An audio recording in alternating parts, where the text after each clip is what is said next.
On est au cœur de Paris, à côté de Châtelet. Le Café Livre nous accueille pour un nouvel épisode de Livre Éco. On va parler management, on va parler clients avec le best-seller du management. Les employés d'abord, les clients ensuite. Comment renverser les règles de management? On en parle tout de suite.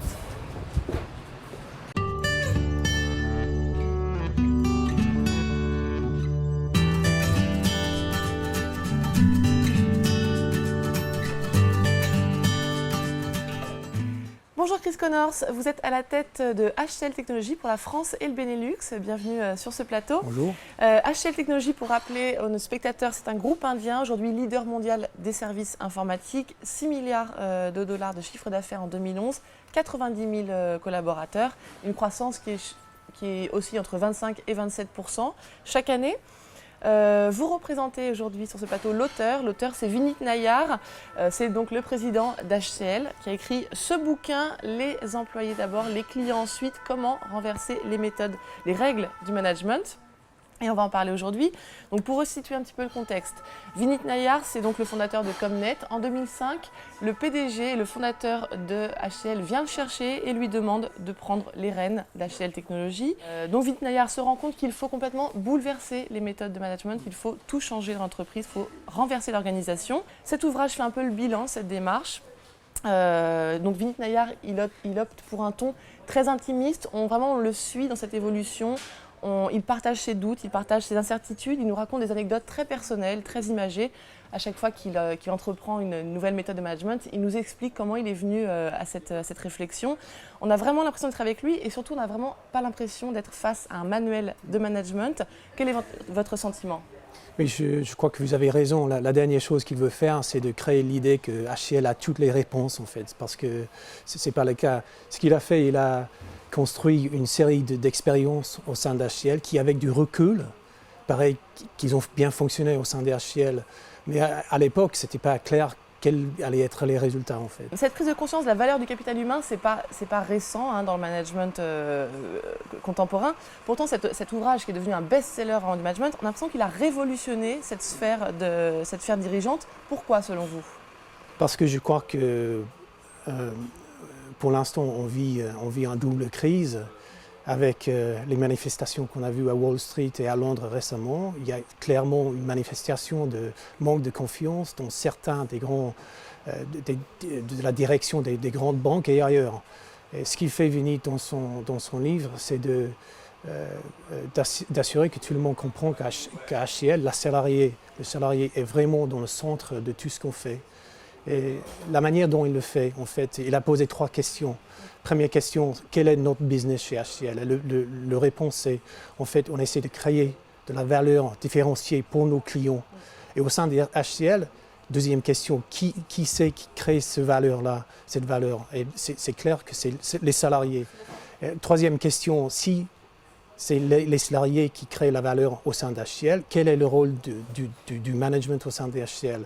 Et ce qui est très clair, le rôle du management, c'est de faciliter la vie des salariés, de les aider à se responsabiliser, de les libérer, d'être agile, de prendre des décisions très très vite devant nos clients, en fait. Et au bout du compte, ça satisfait bien les clients parce que le service qu'on les rend est mieux. Et le manager a un petit peu tendance à oublier ça, tendance que c'est du salarié que remonte en fait l'information et donc la valeur. Et justement, donc Vinit Nayar, il prône la pyramide organisationnelle inversée. Il veut renverser le management, c'est-à-dire que les décisions doivent partir du bas et remonter vers la direction. Il dit la base devient le sommet devient la base. Donc les employés d'abord, les clients ensuite, donc quoi, la direction en 3e position ? Mais en fait, ce n'est pas une question de position. Pour les managements au sein des HCL, ce qui est très clair, leur rôle, c'est de faciliter et de donner tout ce qu'il faut aux salariés, les gens dans leur équipe, pour les rendre plus capables de satisfaire nos clients. Alors, le rôle du management au sein de HCL est énormément important, en fait. Il faut remettre en cause les postes fonctionnels. Les postes fonctionnels, c'est la RH, RD, qualité, finance. Le rôle du manager est-il à revoir dans toutes les organisations? Est-ce que ce rôle entre la direction et le salarié, est-ce qu'il a été mal conçu?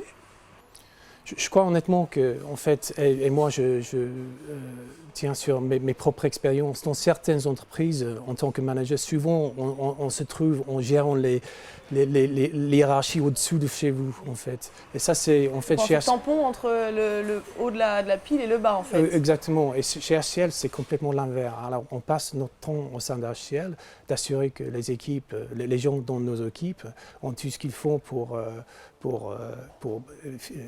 régler des problèmes journaliers, de répondre aux clients, etc. Et alors, je crois honnêtement que ça, c'est une démarche qui est plutôt différente au sein d'HCL. D'accord. C'était facile de faire accepter ça aux managers ? Quelle était leur première réaction ? En fait, c'est plutôt les outils qu'on utilise pour mesurer ça, ou pour mettre ça en avance, qui de temps en temps n'est pas tout à fait confortable pour nous, en fait. Parce que, par exemple, je vous donne un exemple pratique de ce qu'on fait. Il y a un outil qu'on appelle 360 degrés.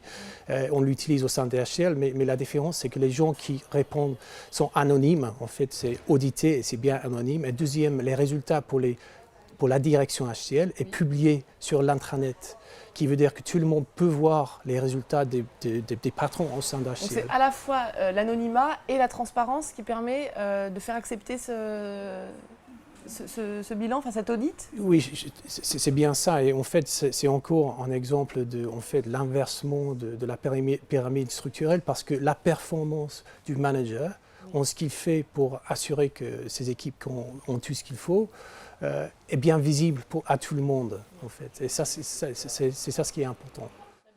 Vidit Nayar dit qu'il faut créer un environnement qui soit prêt pour le changement. Comment on crée un environnement prêt pour le changement ? On a l'impression que c'est facile, en fait, en lisant le bouquin, mais concrètement, au jour le jour, comment on demande aux gens de remettre complètement en question leur environnement ? Alors d'abord, pour tous les grands changements, il faut d'abord créer la vision. Quelle est la vision ? Où est-ce qu'on veut ?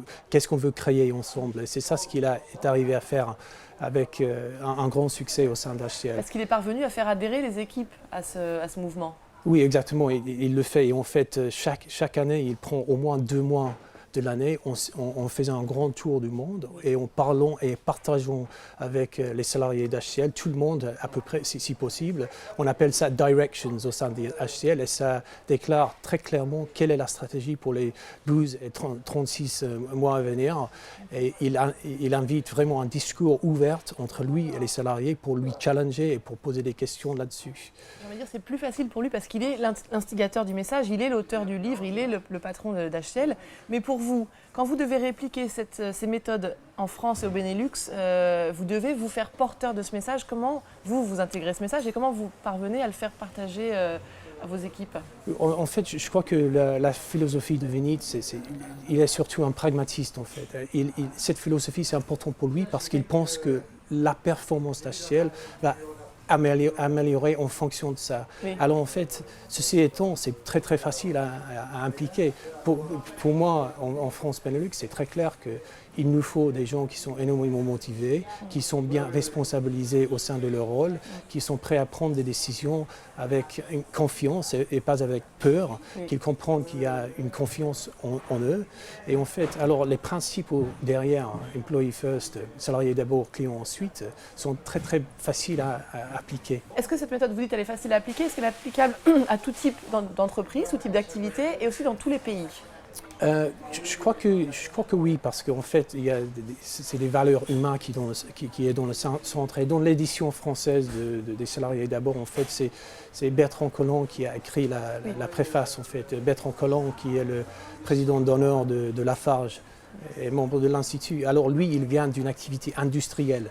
Et lui, il se pose la question, est-ce que vraiment cette philosophie est pertinente dans le secteur industriel? Et son réponse est très très claire, c'est oui. Parce que selon ses propres expériences, il a vu qu'en fait, dès qu'il a été toujours surpris par la capacité des gens d'innover, de prendre des décisions difficiles, même dans les temps qui étaient les plus difficiles. Ce qui nous explique l'auteur dans le livre, c'est qu'il a réuni une partie de ses clients, de ses meilleurs clients, pour leur expliquer ce nouveau type de management et en leur expliquant qu'ils allaient passer un peu au second plan, mais que cette mise en second plan leur permettrait de créer une meilleure valeur et donc de faire en sorte qu'ils finissent par profiter de ce nouveau type de management. Comment l'ont perçu les clients ? Est-ce que les clients ont bien compris ça allait leur apporter de la valeur finalement. Oui, dès qu'on on leur explique d'une manière très claire qu'est-ce qui est derrière cette philosophie, bien sûr, ils sont très... En fait, je vous donne des exemples. En France, parmi le CAC 40, Vinit lui-même a fait des présentations aux top managers de 2 entreprises parmi le CAC 40. Alors vraiment, en France, on voit qu'il y a une appréciation de ces valeurs et de l'impact que ça peut avoir dans le business. D'accord. Vinit Nayar, il segmente les salariés en 3 catégories au moment de cette transformation, de cette révolution. Il y a les transformers, ceux qui portent avec lui le changement, qui sont volontaristes, qui sont enthousiastes. Il y a les attentistes, qui sont un petit peu sceptiques, mais qui sont facilement qu'on peut facilement convaincre. Et enfin, il y a les âmes perdues. L'âme perdue, c'est ceux qui sont trop sceptiques, qui se posent trop de questions, qui ne veulent pas de ce changement, qui y vont un peu à reculons.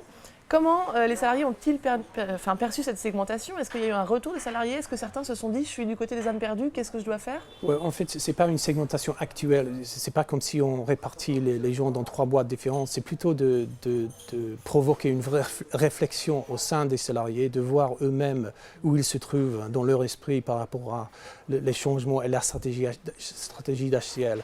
Et si on se trouve dans la position où on n'est pas confiant dans la stratégie et en fait on ne veut pas faire partir de l'avancement HCL, du parcours HCL, bien sûr à ce moment-là, c'est clair qu'il n'y a pas un bon fit entre le salarié et HCL.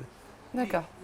Mais c'est plutôt pour l'auto-réflexion, c'est ça. Et donc ça a marché, ça a fonctionné? Je crois que oui, en fait, parce que très très vite, soit vous vous mettez dans la position où vous êtes vraiment dans le centre de la stratégie HCL et vous voulez faire partie de ce parcours. Vous avez envie de participer à ce grand mouvement de changement, très bien.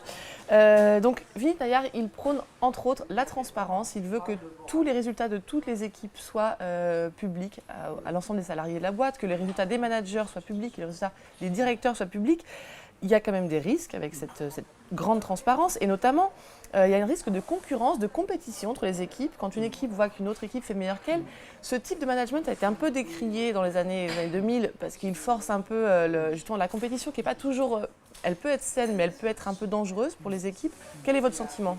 Je crois honnêtement qu'au fond de cette initiative, c'est que si on veut avoir la transparence avec nos clients, si on veut vraiment être transparent avec eux, leur montrer quelles sont les problématiques au sein d'HCL, quels sont les problèmes de nos clients eux-mêmes, il faut avoir d'abord la transparence à l'interne de la boîte. C'est ça ce qu'il essaie de créer. Alors de temps en temps, ce n'est pas confortable, mais au bout du compte, en fait, ça crée une valeur qui est au fond des valeurs HCL, d'une transparence interne et avec les clients aussi.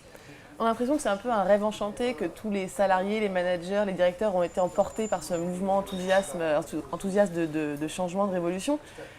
Est-ce qu'il n'y a pas eu d'abandon? Personne n'a dit « moi je ne veux pas faire partie de cette transformation ». Je crois que en fait, tout le monde est très motivé par cette démarche. Tout le monde veut avancer le plus vite que possible. Oui. C'est une entreprise de 90 000 personnes, alors il y aura toujours des gens qui n'arrivent pas à suivre, etc. Mais en gros, je crois, et là je parle pour les salariés en France et Benelux, je crois que le turnover des gens qu'on a chez nous, HCL Technologies, est très très limité. Alors on pense qu'on est... Alors que les sociétés de services informatiques souffrent d'un certain Exactement. Et chez nous, en fait, le turnover est très limité. Et vous pensez que ça vient de ce souffle Ça fait une partie de la raison pourquoi on reste chez HCL. D'accord. Aujourd'hui, quel bilan vous tirez? On est 7 ans après la mise en place de ce processus. Quel bilan pour les salariés? Quel bilan pour la société? Est-ce qu'elle est encore capable aujourd'hui de se regarder dans le miroir, qui était le premier chapitre de cet ouvrage, se regarder dans le miroir pour voir quels sont les problèmes? Quel bilan aujourd'hui? Oui, je crois que le bilan d'abord, c'est qu'il y a un parcours qui est partagé entre tout le monde, qui est d'abord qui rend la culture HCL partagée, qui est très très important. Deuxième, ce que je vois en fait, c'est qu'au début, les outils qu'il a introduits Vinit avec ses équipes pour faire vivre les salariés d'abord ont été créés par la direction et puis adoptés par les salariés. Oui. Maintenant, ce qu'on voit plus souvent au sein d'HCL, c'est que c'est les salariés qui arrivent avec les outils et les manières de faire avancer cette philosophie et puis après c'est adopté par par la direction. Et ça, c'est très très pertinent parce que ça veut dire encore une fois, c'est le résultat d'un petit peu de l'inversement de la structure. Oui. Merci Chris Connors d'être venu sur ce plateau, nous partager donc vos sentiments et votre vision de ce nouveau type de management. Je rappelle donc à tout le monde le titre de l'ouvrage. En anglais, c'est Employees First, Customers Second. Et en français, c'est donc les employés d'abord, les clients ensuite, que je vous invite à lire. C'est vraiment très intéressant et c'est vraiment une autre vision du management. Merci encore à vous. À très bientôt pour un prochain épisode de Livre Éco.